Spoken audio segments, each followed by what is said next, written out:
It is the most interactive professional wrestling discussion show on the internet. WWE, Ring of Honor, Impact Wrestling. This is In the Hot Seat with your host, Fort Minners Project. Alright, what's going on, guys, and welcome to this week's episode for In the Hot Seat. And of course, as always, I got a great show lineup for you guys. And as well, with this week, I got a returning guest. So would you like to introduce yourself?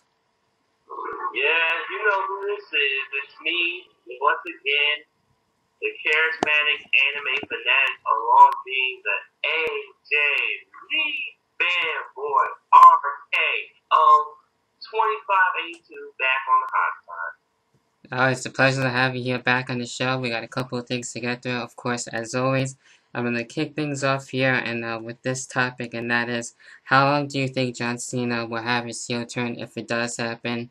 And do you think it'll be short term or actually a long time? And what are your thoughts on that? Well, the infamous John Cena heel turn question. Yes. As you know, I'm still a huge John Cena fan, just like I'm next to, of course, being a huge fan of Rock, but honestly, I'm a little more huge Rock fan than John Cena. But with the John Cena heel turn, all I have to say is I'm gonna wait and see what happens, because you know how WWE try to get hyped up for something, and then sometimes they kind of let us down at times.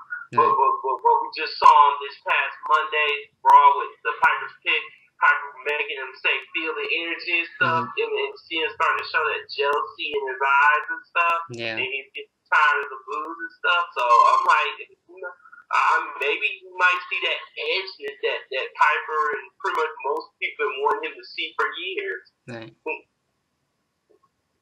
Yeah, and to me, I think we actually might have a little slow heel turn, if not a more serious side of John Cena.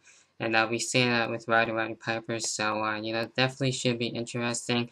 I think The Rock is really going to get to him, and, you know, especially with the fans and everything like that. And just, you know, have enough and trying to prove himself so that he can really beat The Rock and really continue this feud and have this feud really heat up and, you know, get a lot more interesting as we get into WrestleMania and everything like that. So I will be looking forward for that. As far as it's going to be either long term or short term, probably just for this feud and just to see how it's going to go. And if WWE likes it, then maybe they might continue it for a little while. So anything can happen at this point. So we'll have to wait and see where that's going to go for sure. And getting into the next topic here and going into Stone Cold here. And who do you think Stone Cold should face at WrestleMania 28 if he does have a comeback like The Rock?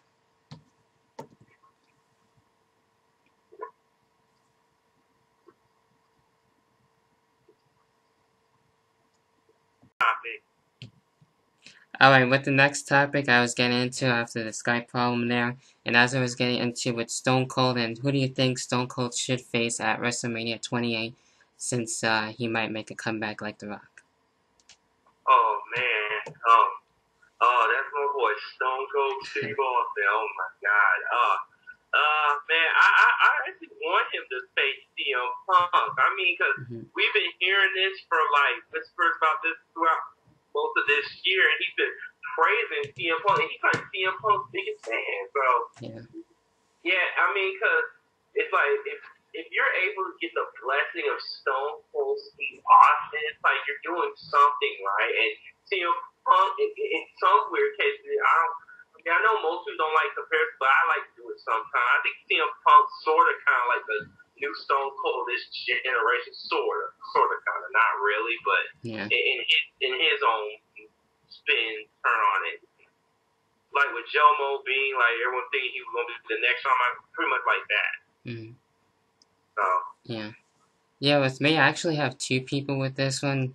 I do have CM Punk in that one, which I think would be a good match to have between those two, and I'm sure Stone Cold can still wrestle a match, and we kind of saw that during Tough Enough when he was, you know, practicing and all that, and teaching, you know, the young talent that's trying to come up.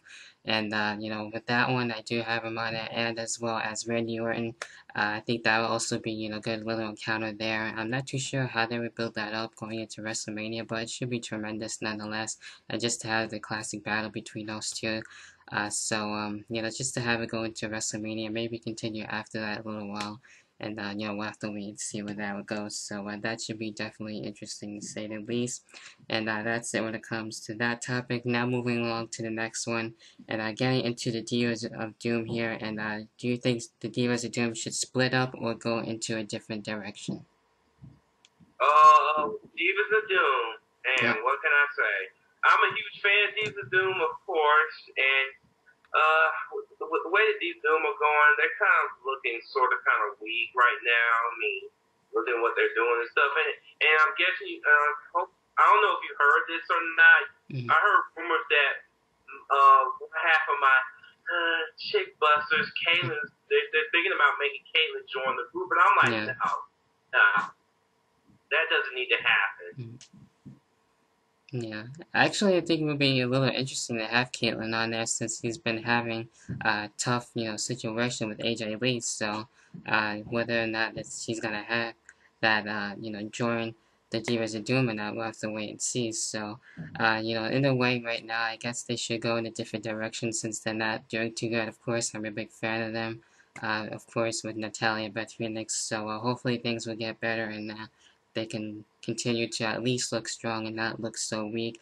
If not, then maybe split up and have a feud and, you know, do something else with them. So, you know, that's it when it comes to that. And then we get into basically the last topic here, and going into John Morrison, of course, basically having the end of John Morrison Wednesday with his contract expiring and looking to have his way out, sadly, out of the company. And what are your thoughts of John Morrison's future?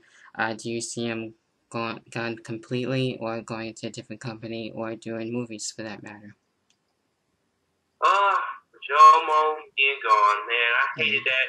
This is any other Jomo fan. I mean, this is I pretty much seen Jomo. Well, I heard rumors that he's gonna try going to acting, I think, or maybe going to Impact Wrestling, maybe. If he does go to Impact Wrestling, I'll be cool with it because I'm gonna follow Jomo wherever he goes. So, I mean, I pretty much right now leaning towards acting or Impact Wrestling. Yeah, I definitely will be following him, of course, and him going to Impact Wrestling will be weird, but I guess I'll, you know, try and sit through it and see what they're gonna do with him. Hopefully, you know, they won't mess it up there. Of course, we won't see him as John Morrison. We'll see him as John Hennigan, which is his actual name. So we'll have to wait and see. You know, I think going into the movie business might actually help him out, and you know, with his mic skills and everything. And then once he comes back, he'll come back better than ever, which I think would be good. So it sucks to have it happen like that, but at least we got some good matches out of him over the years since his debut. And hopefully things will look better after this, and we'll see John Morrison come back home to the WWE. So you know, that's basically it with John Morrison and all the topics. Is there anything else that you wanted to give your final thoughts on that we talked about, or something else that you think we should talk about before we end the show? Oh, okay. Oh, back to the Divas of Doom thing. Yeah, of course. As you know, I just started to warm up to Caitlyn recently and stuff. But when she won NXT, I used to give her such a hard time and stuff. But after a while, you know, since she's my girl AJ Lee's BFF and stuff, I mean, I've seen she's gotten a bit better in the ring, but she's still got a little long ways to go. So, definitely. I mean, but with her joining Divas of Doom, like I said, in my opinion, I just don't see that. I mean, well, like you said, it could add something a little new to this thing with the Divas of Doom not looking so weak as much. Right. But I remember Caitlyn, like back in NXT season 3, saying like she's a huge Beth Phoenix fan, so I'm guessing maybe this might help her out. I don't know. Yeah, it probably would help her out, you know, since she's teasing that heel turn. So we'll have to wait and see how that's going to play out. Hopefully it end up being well, and I definitely want to see a feud going into with AJ Lee so we can see them on TV more often. And of course, you know, I wasn't really too much into Caitlyn in the beginning, but now, like you mentioned too, I am starting to warm up to her. And yeah. So hopefully. With AJ, her and AJ fighting each other. Oh man, I don't know how. My AJ Lee fanboy heart can take that, but Yeah. I'll be like, what's done is done. Yeah. Well, hopefully the feud will be good, and we'll have to wait and see where that's gonna go.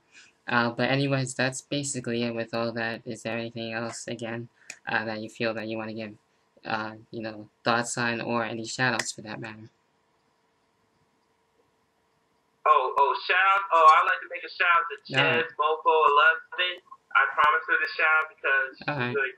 Yeah. And Rochelle 973. You need to listen to her, and Dirty South Club as well too. Those are my shout outs. Alright, yeah, I would definitely leave some links to the shoutouts that you left, and as well for your channel, and as well for you guys to check out the Wrestling Passion Crew as well too, and the links down below in the description box. Be sure to comment on what we talked about. Feel free to leave a video response or which have you, and I'd love to hear you guys' thoughts and feedback.